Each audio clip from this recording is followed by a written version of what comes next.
자, 오늘은 이제 프랙처 몇 가지 타입들을 좀 배워볼 건데요. 그 중에 첫 번째는 이제 보로노이 프랙처라는 프랙처예요.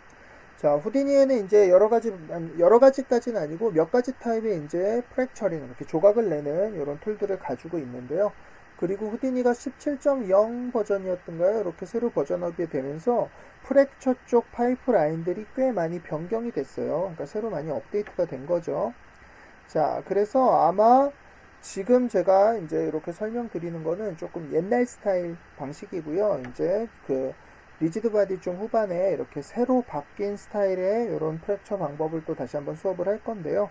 사실 이게 바뀐 지가 그렇게 오래되지 않아서 이제 작업자들도 사실 이렇게 새로운 거에 빨리빨리 적응해서 쓰는 사람들도 있지만 또 예전 것들이 여전히 굉장히 많이 사용되고 있고요. 그리고 새로 이제 나온 그 프랙처들도 결국은 기본 원리들은 이제 보로노이 프랙처, 뭐 불린 프랙처 앞으로 다음에 배울 뭐 이런 것들을 베이스로 깔고 있기 때문에 이제 지금 배우는 게 꼭 이렇게 쓰이지 않는 것들을 배운다기보다는 이제 우리가 앞으로 작업할 좀 최신 이론, 최신 노드들 이런 거에 좀 기본이 되는 베이스 이론과 뭐 기술이다. 이 정도로 이해하시면 될 것 같습니다.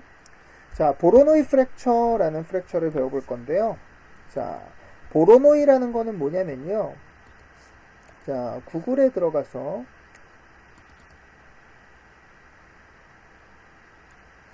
구글에 보로노이라는 건 뭐냐면요. 보로노이라는 걸 구글에 들어가서 보로노이라고 이렇게 쳐보면은요. 보로노이 다이어그램 뭐 이런 것들이 보이죠. 그래서 바로 이런 식으로 보이는 이런 패턴들, 요것들을 보로노이 다이어그램, 뭐 보로노이 패턴 뭐 이런 식으로 부르고요. 요런 패턴으로 프랙처링을 내는 거를 이제 보로노이 프랙처라고 보통 부릅니다. 자, 그래서 어떤 원리로 프랙처링이 되는지 한번 살펴볼 건데요. 자, 그리드를 하나 만들어 줄 거고요.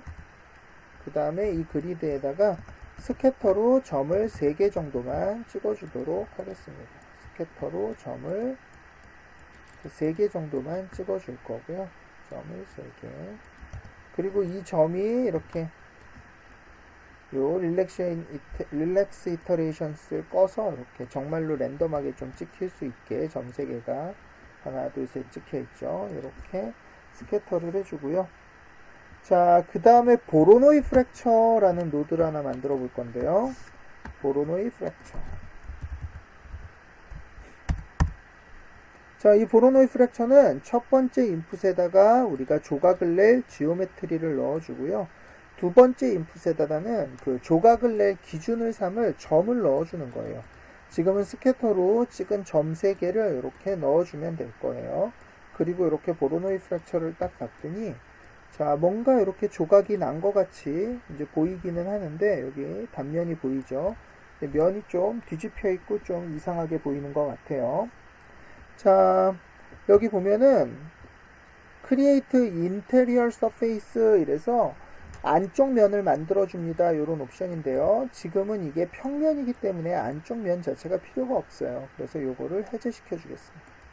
자, 그랬더니 이렇게 깔끔하게 조각이 3조각으로 나눠진 거를 볼 수 있고요.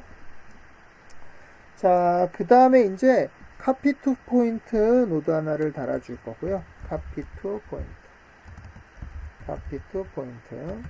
그 다음에 이 스캐터에다가 이렇게 연결해서 스피어로 점이 어디 있는지 좀 자세하게 보려 그래요. 그리고 이렇게 달아준 다음에 자, 이렇게 같이 점을 이렇게 확인해 보면 이렇게 점 3개가 우리가 찍힌 점을 이렇게 볼 수 있습니다. 스피어 사이즈를 0.2까지 줄여서 한 이 정도로 이렇게 점이 이렇게 3개가 있고요. 이렇게 조각이 난 이 단면을 확인할 수 있겠네요. 자, 이제 이 내용을 좀 자세하게 보기 위해서 어떤 걸 쓸 거냐면요. 자, 이 스캐터의 점 3개를 우리 그 수업 초반부에 잠깐 한번 써봤던 Triangulate 2D라는 노드로 이렇게 면을 만들어 줄 거고요. 점 3개로요. 그 다음에 이 면을 그대로 쓸 게 아니라 ends-라는 폴리곤의 이렇게 끝 만나는 점들을 좀 이렇게 조절해 주는 노드인데요. 이 ends-라는 노드에서 타입을 unroll 이렇게 with 쉐어포인트 그래서 면을 이렇게 지워주고 이렇게 선만 남기도록 하겠습니다. 자, 그리고 폴리와이어 노드를 이용해서 얘를 이렇게 라인으로 볼 수 있도록 하겠습니다. 자, 그리고요, 전부 3개를 한번 머지해서 살펴보면은, 자, 이렇게 프랙처난 조각과 스피어, 그리고 폴리와이어, 이렇게 해서 살펴보면, 이렇게 좀 뭔가 이렇게 좀 볼 수 있는 이런 가이드가 생기는데요. 자, 이제 이렇게 조각이 어떻게 났는지 조금 더 잘 눈으로 확인할 수 있게요. 요 보로노이 프랙처에서 요 노드에 보면은 피스 옆쪽에 이렇게 무슨 구글 지도 모양 같은 아이콘이 있는 걸 볼 수 있어요. 그래서 요걸 한번 클릭해 보도록 할게요. 클릭해 줬더니 이제 요 조각들이 이렇게 다른 색깔로 이렇게 표현이 되는 걸 볼 수 있습니다. 자, 그러면 어트리뷰트가 생긴 건가 이렇게 확인을 해보니까요. 미들 클릭으로요. 실제로 CD라는 어트리뷰트가 만들어지지는 않았어요. 그런데 이렇게 누르면은 다시 색상이 없어지고요. 변화가 없죠. 다시 누르면 색상이 나오는데 역시나 크게 변화가 없어요.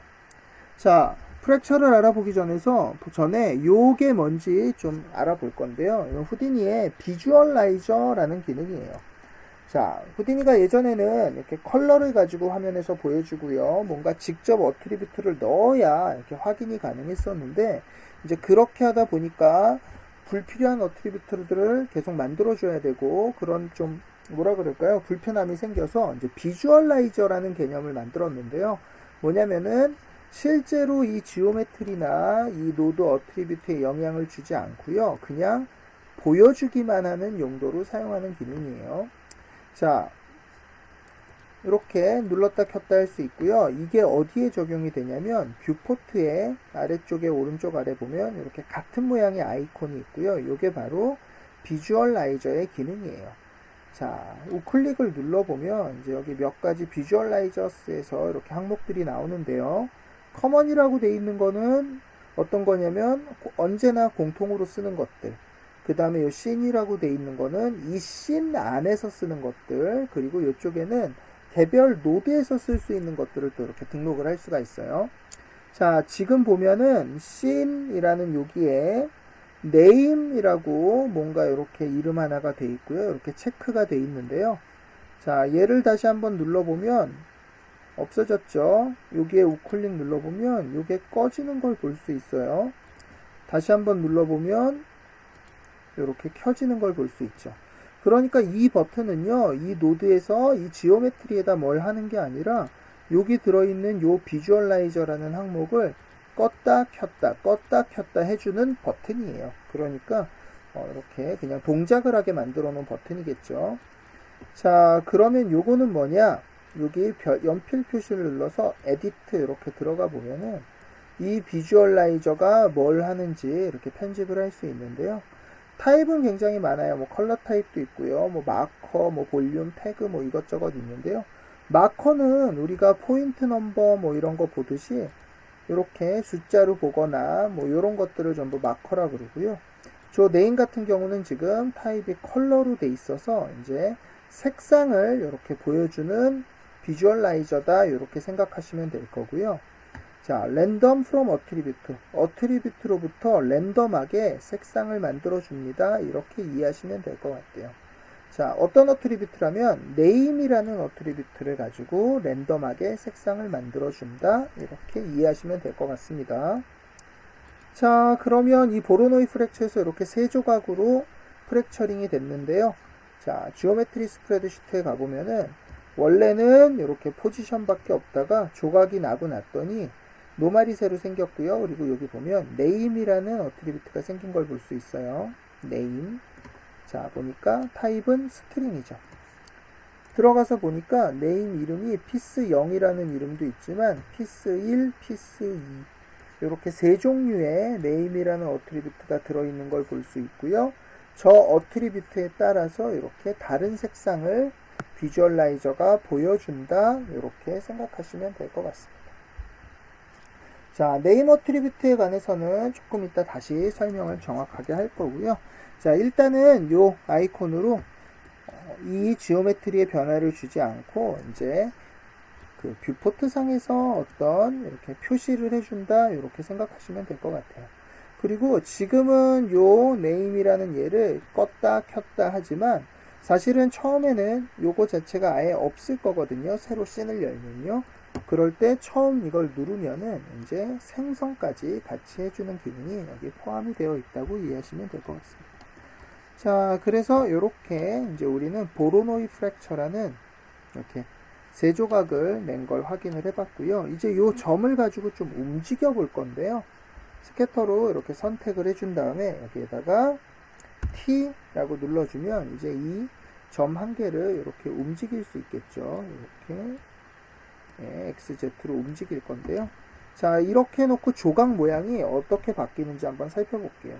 조각이 이 점이 어디에 있냐에 따라서 이렇게 움직임이 달라지는 걸 볼 수 있죠.